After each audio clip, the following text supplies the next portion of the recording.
Many eons ago, there was a battle between two heroes. Both heroes born on a dying world and sent to Earth. Both were raised on Earth, becoming symbols of hope, kindness, and purity. Many of us who knew of these two heroes were very involved in one debate. Who would win between Superman, the last son of Krypton, or Son Goku, the Saiyan raised on Earth? Many say Superman would win. Many say Goku would win. Today, I talk of a battle that does not include our usual heroes. Today, I talk of a battle between a version of our beloved Saiyan, long rejected by us, and a new Man of Steel that we love and adore. So, yeah, we're gonna be talking about Dragon Ball Evolution Goku versus James Gunn's Superman. Okay, now before I get into this, I just want to say I am not a professional power scaler by any means. But I'm gonna do the best of my ability to just compare their feats, or just any information that they gave out in their movies. To actually figure out who would win this battle, we're gonna be talking about 4 things: their strength, speed, durability, and their abilities. So without any further ado, let's get right into it. Alright, now to start us off, I guess we'll be talking about Dragon Ball Evolution's Goku. And man, I just gotta say, this guy's movie was hard to rewatch, man. Now before we get into detail with Goku, I just gotta say, he surprisingly has some pretty good feats compared to what I expected from rewatching the movie. But that's only if we're gonna go with the lore and stories and visions that were given through us throughout the movie. For example, Goku was told by Grandpa Gohan to beware of the Nameks, and that they were an alien race that nearly destroyed Earth over 2,000 years ago. And by the end of this movie, Goku just so happens to defeat one of those Nameks. Master Roshi pretty much tells him the same story later on in the movie too, but Ozaru is also included in that same story. Now let's talk about Goku's source of power real quick, which is Ki. Now, this actually wasn't explained very well in the movie, but it is implied to be technically the fighting spirit or energy, like regular Dragon Ball. But in the movie, it's also explained as the full mastery in airbending, firebending, and waterbending. Yeah. This movie was really bad. Alright, now, let's get into Goku's strength. Now before we get into his strength, let's talk about Piccolo real quick. So Piccolo was able to destroy an entire village along with massive areas surrounding that village by dropping a single ball of energy from his hand. Piccolo was also able to telepathically bring down Grandpa Gohan's house with one hand. Piccolo was also able to evaporate a whole lake. There were also visions of Piccolo performing feats like blowing up a part of the surface of the planet the size of a country. I am going to assume that's a country size, I think.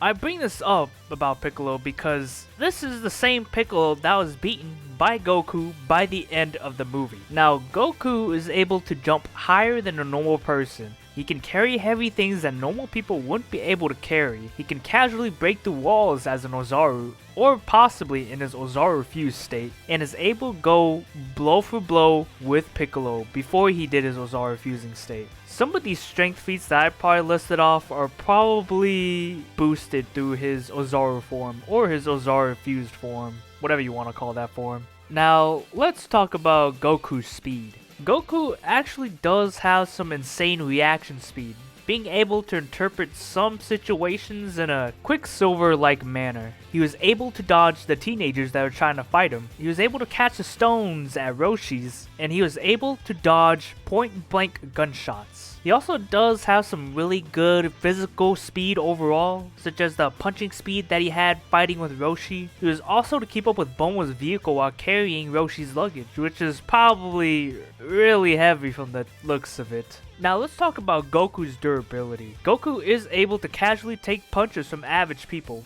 but he is unable to take a blast from Mai's gun. This actually left him barely alive and did in fact send him into the afterlife. As an Ozaru or his Ozaru fused state, he is possibly able to tank Piccolo level attacks. He was also able to take blows from Piccolo's punches before becoming fused with the Ozaru side. Now let's get into Goku's abilities. Now Goku is able to do a variety of airbending techniques, such as casually airbending rows of lockers from a distance, able to air palm blast a normal person off their feet, and able to do an airbending Kamehameha. This version of the Kamehameha is able to beat Piccolo's beam at the end of the movie, and is shown through visions that Piccolo is strong enough to level cities. Now I believe that is it for Goku.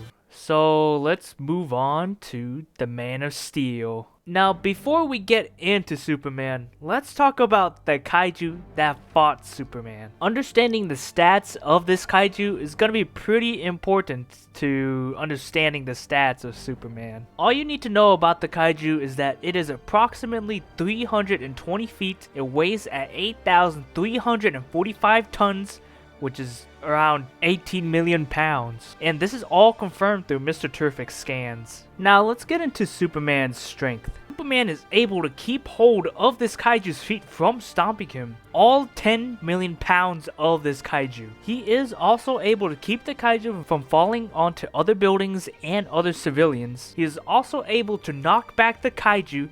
He is also able to carry the kaiju's lifeless body. He is also able to manhandle groups of Lex's raptors. Although these raptors may be normal guys, but there was a lot of these normal guys on Superman. Now, let's get into Superman's speed. Superman is able to fly from the Fortress of Solitude to Metropolis in minutes. Now, let me give you an idea here. The Fortress of Solitude is located in the Arctic. Metropolis is located in Delaware. And from Arctic to the Delaware in minutes, yeah, that's some crazy speed, man. Superman is also fast enough to save others around the kaiju while fighting it at the same time. He is also able to keep up with Ultraman, who is a clone of Superman. Now, let's get into Superman's durability. Superman is able to tank hits from Ultraman. He is also able to withstand the fire from the kaiju. He is also able to tank the kaiju stomp. He is also able to survive a fall from the top of the Earth's atmosphere, which is around 6,200 miles above Earth's surface. But he was protected by a layer of engineers' nanobots. Now, let's get into Superman's abilities. Superman can heal from the sun, can gain strength from the sun. He has X-ray vision, he has heat vision, and he has super breath. Superman's super breath is strong enough to be able to blow himself away from a black hole. Alright, so I think I listed out everything that was relevant to Goku and Superman.